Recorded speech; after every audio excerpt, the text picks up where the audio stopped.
আগামী সংসদে নারী নেতৃত্ব এখন পর্যন্ত যা দেখেছেন তার থেকে অনেক কম হবে। আমি চ্যালেঞ্জ দিচ্ছি। আমি জুলাই ম্যানিফেস্টো আমি পুরোটি পড়েছি, কোথাও নারীর উল্লেখ নেই। আমি বলছি সেটা খুব সচেতনভাবে নারী শব্দটিকে বাদ দেওয়া হয়েছে। অন্তর্বর্তী সরকার টার্গেট করে উদ্যোগ নিচ্ছেন, সম্ভবত সেটি সূত্রপাত হতে পারে, সেটা সমাধান না। এখন পর্যন্ত যা দেখেছেন তার থেকে অনেক কম হবে। আমি চ্যালেঞ্জ দিচ্ছি। সুতরাং জেনে রাখেন যে আমরা আগামীতে যেদিকে যাচ্ছি সেটা খুব একটা ভালো দিকে যাচ্ছি না, এবং সেটা বলার কারণ আছে।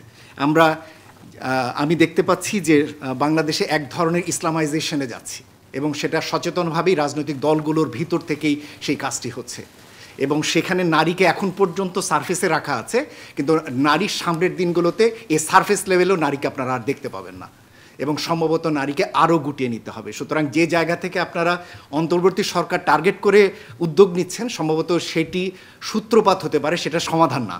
সম্ভবত সমাধানের জন্য নির্বাচন পরবর্তীকালেও আরও অনেক বেশি আপনাদের কার্যক্রম রাখা বা আমাদের কার্যক্রম নেওয়ার প্রয়োজন পড়বে। আমি জুলাই ম্যানিফেস্টো আমি পুরোটি পড়েছি, এবং জুলাই ম্যানিফেস্টো যখন মাননীয় প্রধান উপদেষ্টা যখন পড়েন, আমি প্রত্যেকটি ওয়ার্ড বোঝার চেষ্টা করেছি। কোথাও নারীর উল্লেখ নেই, এবং সেটা খুব সচেতনভাবে করা হয়েছে। আমি বলছি সেটা খুব সচেতনভাবে নারী শব্দটিকে বাদ দেওয়া হয়েছে। ড্রাফটটি যারা করেছেন তার ভিতরে ইয়াং প্রতিনিধিত্ব রয়েছেন, যারা এটি ইন্ডোর্স করেছেন সেখানে ইয়াংদের দল রয়েছে। তারা এই জিনিসগুলো দেখে কিভাবে এটিকে ইন্ডোর্স করেছেন সেটি নিয়ে আমার প্রশ্ন রয়েছে। সুতরাং আমি মনে করি যে আপনাদের এই সনদের ব্যাপারে আপনাদের সুস্পষ্ট একটা অবস্থান আজকে দেওয়া দরকার।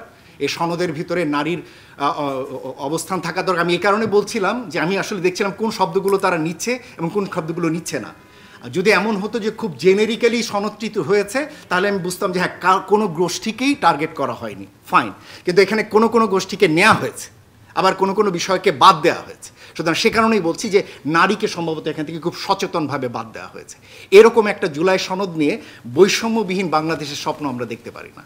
সুতরাং আমি যেটি দেখতে পাচ্ছি, ভয়ের যে জিনিসটি দেখতে পাচ্ছি, নির্বাচন পরবর্তীকালে আরও একটা ক্রমশ ব্লিক, যেটাকে বলে আরও ঘনায়মান একটা পরিস্থিতি দেখতে পাচ্ছি। সুতরাং সেই জায়গা থেকে আমার মনে হয় যে আমাদের এতদিন যা উদ্যোগ নিয়েছেন তার থেকে আরও অনেক বেশি উদ্যোগ আগামী দিনে আপনাদের নেওয়ার প্রয়োজন পড়বে। সংসদে কীভাবে নারীরা অংশগ্রহণ করেন, পার্লামেন্টের স্ট্যান্ডিং কমিটি মিটিংগুলোতে তারা কীভাবে অংশগ্রহণ করেন, সেই জিনিসগুলো কাছ থেকে দেখা হয়েছে। আমি দেখেছি যে নারীদেরকে সেখানে একেবারেই আলংকারিকভাবে দেখা হয়।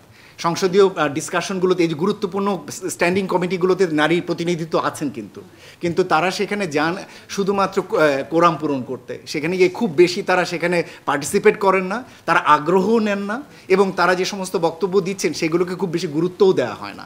সুতরাং পার্লামেন্টে যাওয়া মানেই যে আসলে সমাধান হয়ে যাচ্ছে তা না, হয়তো প্রথম স্টেপ সেটি বা দ্বিতীয় স্টেপ সেটি, কিন্তু তারপরে হচ্ছে পার্লামেন্টে তাদের সক্রিয় অংশগ্রহণ, সেই পার্লামেন্টে তাদের, এবং সেটা এ কারণেই হচ্ছে না যেহেতু এখানে এক ধরনের সংরক্ষিত আসন এবং নির্বাচন ছাড়া আসছেন, ফলে তারাও আসলে ওই ধরনের ঔনাসিক বোধ করেন না। তারা যে জনপ্রতিনিধি বা যে সেই প্রতিনিধিত্বের বোধটিও তাদের মধ্যে আসে না। সে কারণেই আসলে সরাসরি নির্বাচনের দাবি, যে সরাসরি নির্বাচন হলে এক ধরনের অংশগ্রহণমূলক বা ওনারশিপের একটা জায়গা তৈরি হয়, সেটি এখানে খুব বেশি গুরুত্বপূর্ণ। আগামী দিনগুলোতে আমরা মনে করি যে রাজনৈতিক আমাদের যারা নারী সংগঠন রয়েছেন বা আমরা যারা রয়েছি, আমাদের উচিত হবে রাজনৈতিক দলগুলোর নারী নেতৃত্ব বা এই সংস্কারের জায়গাগুলো মনিটর করা। নারী সংস্কার কমিশনের যে রিপোর্টটি আছে, এটিকেই আসলে একটি ম্যানিফেস্টো আকারে পরিবর্তন করা যেতে পারে।